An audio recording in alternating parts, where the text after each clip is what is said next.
मध्य Pradesh Uddhav Thackeray international convention centre में किया गया। इस मौके पर सीएम ने कहा कि शासन की परंपरा अतीत से चली आ रही है। दुनिया के देश हमसे सीखते हैं।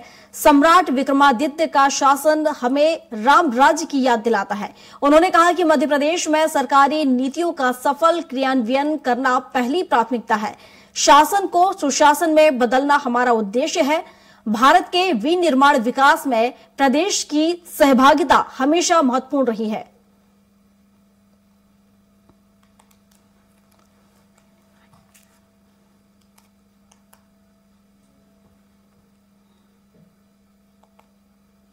जिनने शासन के सूत्र हाथ में लेने के बाद कितने प्रकार से अलग अलग सेक्टर में काम किया है, और अब जिस प्रकार से हम देख भी रहे हैं, कभी कभी अपन कल्पना करें 2014 के पहले के दौर की बात करें, किसी दल विशेष की बात न करते हुए, यद्यपि पहले पंचवर्षीय योजना चला करती थी, उस पंचवर्षीय योजनाओं के आधार पर हम अपने अपने क्या क्या कैसे कैसे टारगेट लेते थे, लेकिन उसके कई बार हम ही मजाक बनाते थे, मखौल उड़ाते थे कि ये क्या है, कैसा होगा, कितना होगा।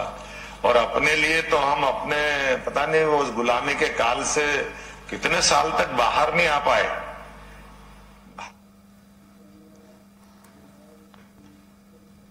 जम्मू कश्मीर के पुलवामा में 14 फरवरी 2019 को हुए आतंकी हमले को 5 साल पूरे हो चुके हैं। हमले में सीआरपीएफ के 40 शहीद जवानों को देश याद कर रहा है और उन्हें श्रद्धा सुमन अर्पित कर रहा है। वहीं एमपी के सीएम मोहन यादव भोपाल के शौर्य स्मारक पहुंचे, जहां उन्होंने शहीदों को याद किया और उन्हें पुष्पांजलि अर्पित कर श्रद्धांजलि अर्पित की। सीएम ने कहा कि मातृभूमि की संप्रभुता व अखंडता के लिए सर्वोच्च बलिदान देने वाले वीर जवानों का यह देश सदैव ऋणी रहेगा।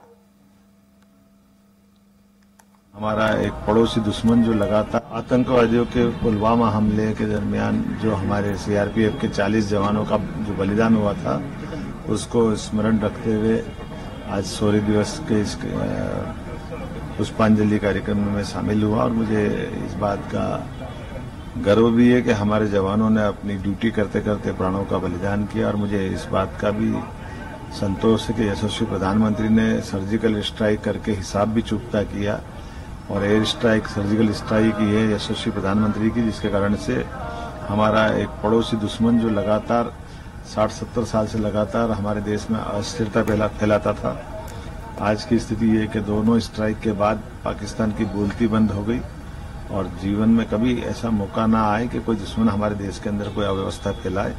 मैं सभी अमर बलिदानियों को पुनः श्रद्धा नमन करते हुए और परमात्मा से कामना करता हूं कि वो हमारे देश के ऊपर कभी ऐसे कोई संकट आए तो निश्चित रूप से बलिदानियों को स्मरण करते हुए हम दुश्मनों के दांत भी इकट्ठे करेंगे।